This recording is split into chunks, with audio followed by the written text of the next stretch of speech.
জাতীয়তাবাদী দল বিএনপি আয়োজিত আজকের ইফতার মাহফিল অনুষ্ঠানের সম্মানিত সভাপতি জনাব ডক্টর খন্দকার মোশাররফ হোসেন, মঞ্চে উপস্থিত স্থায়ী কমিটির সম্মানিত সদস্যবৃন্দ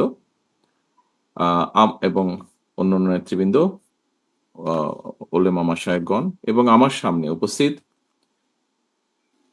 ওলেমা মাশায়েখ সহ এতিম বন্ধুরা, সাংবাদিক ভাইরা, আসসালামু আলাইকুম। আজকে বাংলাদেশে রমজানের প্রথম দিন। লন্ডনে আমি যেখানে আছি এখানে দ্বিতীয় দিন চলছে, আমাদের দ্বিতীয় রমজান চলছে, আপনাদের প্রথম দিন। এই প্রথম দিনে ওলেমা মাশায়েখগণ সহ, সম্মানিত ওলেমা মাশায়েখগণ সহ এতিম বন্ধু যারা আজকে এখানে উপস্থিত হয়েছেন বাংলাদেশ জাতীয়তাবাদী দল কর্তৃক আয়োজিত ইফতার অনুষ্ঠানে, আপনাদের সকলকে আমি দলের পক্ষ থেকে আন্তরিক ধন্যবাদ এবং আন্তরিক শুভেচ্ছা জানাচ্ছি। সারাদিন আপনারা রোজা রেখেছেন এবং আমরা যতটুকু জানি ইফতারের আগে একটি দোয়া কবুলের বোধহয় খুব সম্ভব উত্তম একটি সময়। সেই জন্য এই সময় কথা বরঞ্চ আমরা কম বলে যতটুকু সময় পাই আল্লাহর দরবারে হাত তুলে আমরা আমাদের নিজেদের জন্য, নিজেদের আপনজন যারা আছেন তাদের জন্য এবং সর্বোপরি দেশ এবং দেশের মানুষের ভালোর জন্য আমরা আল্লাহর দরবারে হাত তুলতে চাই। আহ তার আগে যতটুকু একটু কথা বলতে পারি, আমি দু একটি কথা আমি আপনাদের সামনে একটু তুলে ধরতে চাই। আমরা সবাই জানি রমজান আমাদেরকে কয়েকটি জিনিস শেখায়। এখানে গুরুত্বপূর্ণ ওলেমা এবং মাশায়েখগণ আছেন, ওনারা এই জিনিসটা আরো ভালোভাবে বলতে পারবেন।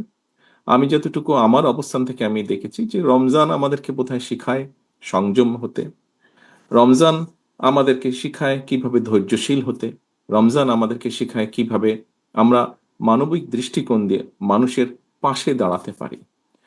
শুধু বোধহয় মানুষই নয়, আল্লাহর সৃষ্টি, প্রতিটি সৃষ্টির পাশে যাতে আমরা, যেহেতু আল্লাহ আমাদেরকে মানুষ সৃষ্টি সেরা জীব হিসাবে সৃষ্টি করেছেন, আমাদের দায়িত্ব নিশ্চয়ই প্রকৃতির যা কিছু আছে, যা যা আল্লাহর সৃষ্টি, সবই আল্লাহর সৃষ্টি, আমাদের আশেপাশে যা আমরা দেখি, যা আমরা যতটুকু জানি, সেই সৃষ্টিকে যতটুকু সম্ভব সৃষ্টির পাশে দাঁড়ানো, সেটিকে রক্ষা করা বা সেটিকে সহযোগিতা করা, সেটিকে যত্ন নেওয়া। সোজা কথা, রক্ষা আল্লাহ করবেন আল্লাহ সৃষ্টিকে, সেটিকে যত্ন নেওয়া, এটি আমাদের রমজান আমাদেরকে শেখায়। এখানে উপস্থিত সম্মানিত ওলেমা মাশায়েখগণ আছেন। একজন মুসলমান হিসাবে আমার কাছে একটি প্রশ্ন বারে বারেই ঘুরপাক খেয়েছে। আমরা দেখেছি খ্রিস্টান সম্প্রদায় সারা বিশ্বে তাদের বড়দিন একই দিনে পালন করে। আমি এখানে উপস্থিত ওলেমা মাশায়েখগণকে অনুরোধ করব, শুধু আপনাদেরকে নয়, সারা দেশে আরো অনেক অনেক জ্ঞানী ওলেমা মাশায়েখগণ আছেন।